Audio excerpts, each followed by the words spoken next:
అందరికీ నమస్తే. రాజకీయంలో ఎన్నో వింతలు చూసుంటాం.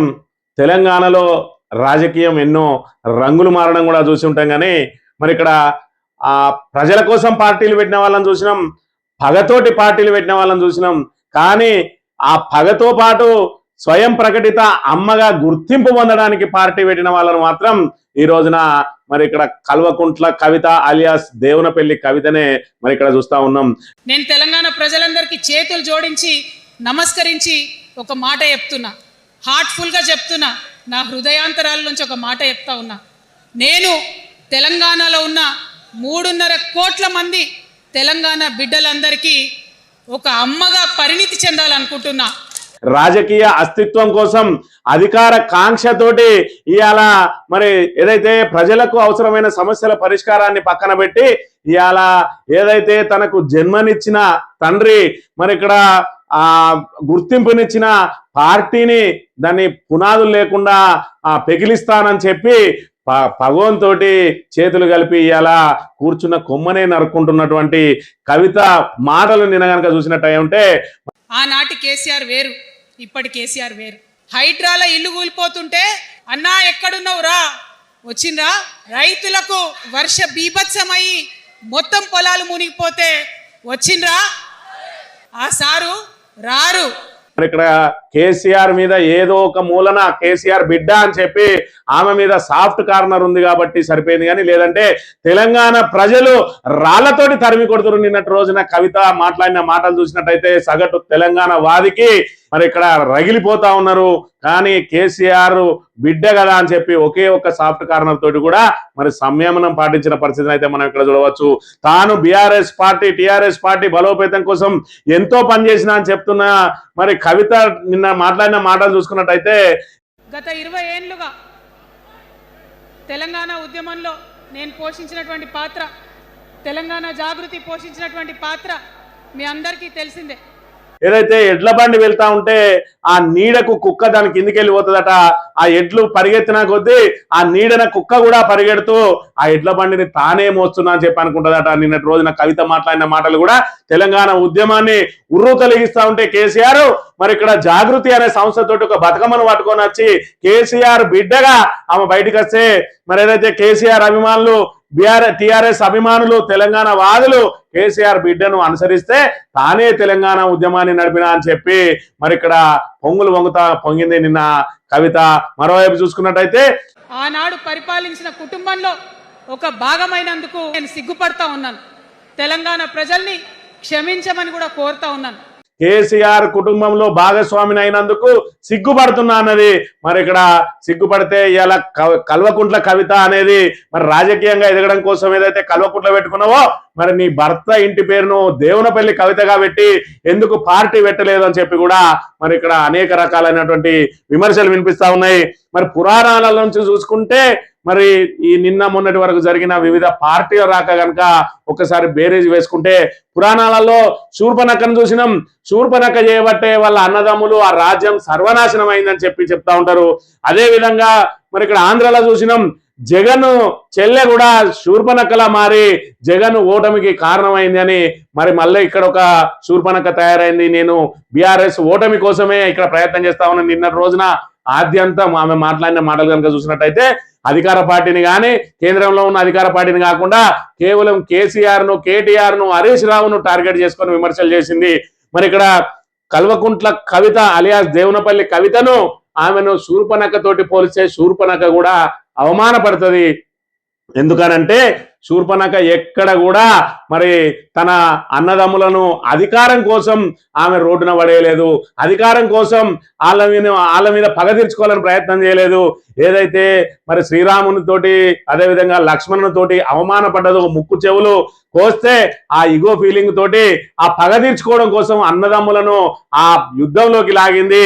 మరి ఆ యుద్ధంలోకి లాగి తన పంతం కోసం మరి వాళ్ళను లాగితే వాళ్ళు ఆ రాముని చేతిలో ధర్మయుద్ధంలో వాళ్ళు ప్రాణాలు కోల్పోయింది. కానీ అందులో మరి ఇక్కడ శూర్పనక్కకున్న స్వార్థం అధికారం మాత్రం కాదనే విషయాన్ని మనం ఇక్కడ ప్రధానంగా గమనించాలి.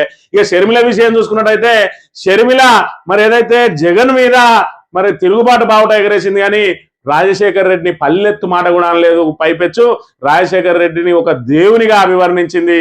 మొత్తం రాష్ట్రంలో పీక్ కట్టలు కట్టం నేషనల్ పార్టీ పెడతామని పోయిరు తప్పితే తెలంగాణ ప్రజలను పట్టించుకోలేదు.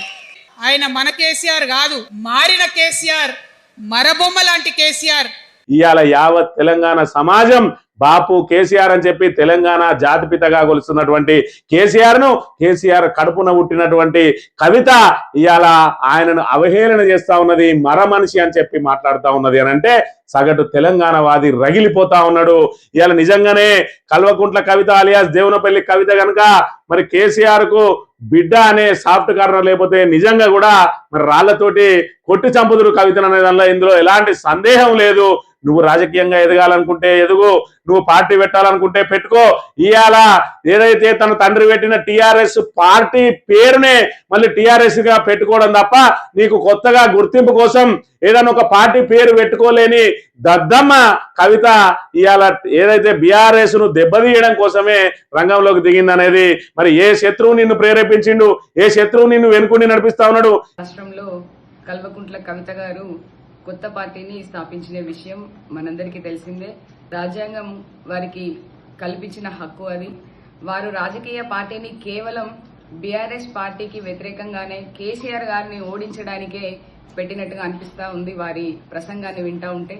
ఎందుకంటే ఈరోజు కేసీఆర్ గారు వారికి జన్మనిచ్చిన తండ్రి అనే విషయాన్ని మర్చిపోయి మరి కేవలం జన్మనిచ్చిన తండ్రి మాత్రమే కాదు, వారికి రాజకీయ జీవితాన్ని ఇచ్చిన గురువు అని చెప్పేసి ఈ సందర్భంగా నేను తెలియజేస్తా ఉన్నాను. ఎందుకంటే కేసీఆర్ గారు లేకపోతే కవిత గారి రాజకీయ ప్రస్థానమే లేదనే విషయాన్ని వారు ఒకసారి గుర్తు చేసుకోవాల్సిన సందర్భం ఇది. ఇలా రేవంత్ తోటి జట్టు కట్టినటువంటి మరి కవిత సొంత కుటుంబాన్ని టార్గెట్ చేస్తూ ఇవాళ తెలంగాణ కోసం మరి ప్రాణ త్యాగాలకు పాల్పడి ఆ చావు నోట్లో తలబెట్టి ఇలా తెలంగాణను తీసుకొచ్చి యావత్ తెలంగాణకు జాతిపితగా మారిన కేసీఆర్ ను మరి విమర్శిస్తూ ఉంటే మరి ఇక్కడ కడుపు రగిలిపోతా ఉన్నదనే విషయాన్ని మరి దేవునపల్లి కవిత గమనించాలి. ఇప్పటికైనా కవిత నిజంగానే రాజకీయంగా నువ్వు పోరాటం చేయదలుచుకుంటే పోరాటం చేయి, కానీ ఏదైతే నువ్వు కల్వకుంట్ల కుటుంబంలో పుట్టడం సిగ్గుపడుతున్నాను ఏదైతే అన్నావో ఆ పక్కన కల్వకుంట్ల అనేది తీసేయి.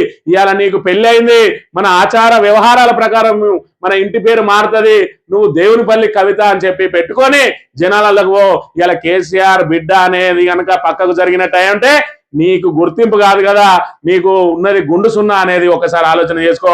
ఇవాళ ఏదో మేమే ప్రతిపక్షంగా ఉంటాం, రేపు అధికార పక్షంలోకి వస్తామని చెప్పి మరి ఉట్టికెక్కలేనమ్మా స్వర్గానికి ఎక్కినట్టు ఇవాళ మరి ఏదైతే కుక్కకు తోకలా ఉండే కవిత ఇలా మరి కుక్క తోక నూపుతుందా, తోక కుక్క నూపుతుందా అనే ఆలోచన లేకుండా ఇవాళ నోటికి వచ్చినట్టు మాట్లాడుతూ ఉంటే సగటు తెలంగాణ వాది రగులుతా ఉన్నాడు.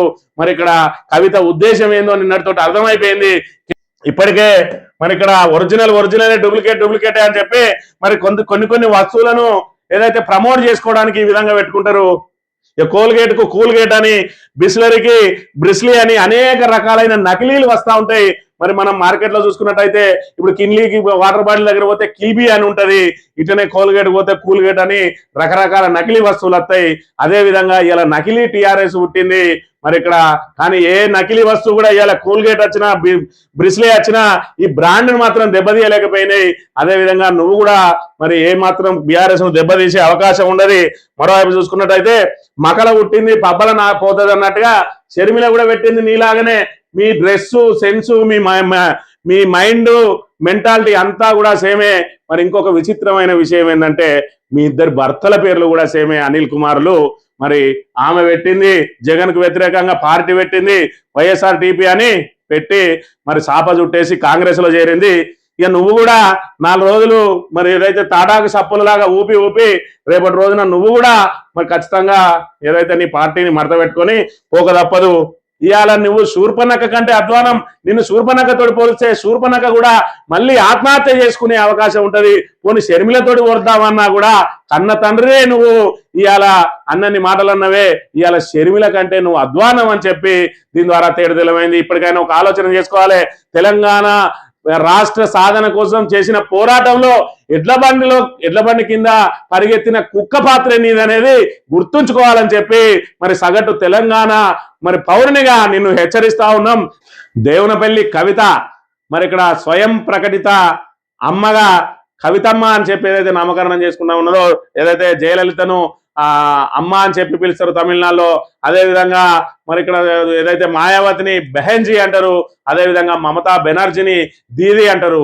ఎవరు కూడా వాళ్ళకు వాళ్ళు మమతా బెనర్జీ దీది అని పెట్టుకోలే, జయలలిత అమ్మ అని పెట్టుకోలే, అదేవిధంగా చూసుకుంటే మాయావతి బెహెన్జీ అని పెట్టుకోలే. అది ప్రజల నుంచి వచ్చిన పిలుపు. కానీ ఇలా కవిత పార్టీ పెట్టి తనకు తానే నేను మీ అమ్మలాగా చేస్తా, అమ్మలాగా పరిణితి చెందుతా అని చెప్పి స్వయం ప్రకటిత అమ్మగా వారిన కవితమ్మ, నిన్నెవ్వడు కూడా తెలంగాణలో నమ్మే పరిస్థితి లేదు. నీ స్వయం ప్రకటిత అమ్మాతనం పక్కకు పెట్టు. ఇవాళ నువ్వు చేసే గుంటనక్క వేషాలను ప్రజలందరూ కూడా గమనిస్తా ఉన్నారు. నువ్వు ఎవరి చేతిలో కీలుబొమ్మవో పూర్తి స్థాయిలో అర్థమైంది. నీ నిజ స్వరూపం ఏందో నిన్నటి రోజున నువ్వు మాట్లాడిన మాటలతోటి పూర్తిగా తేటతెలమైంది. ఖచ్చితంగా తెలంగాణ ప్రజల చేతిలో నీకు పరాభవం తప్పదు.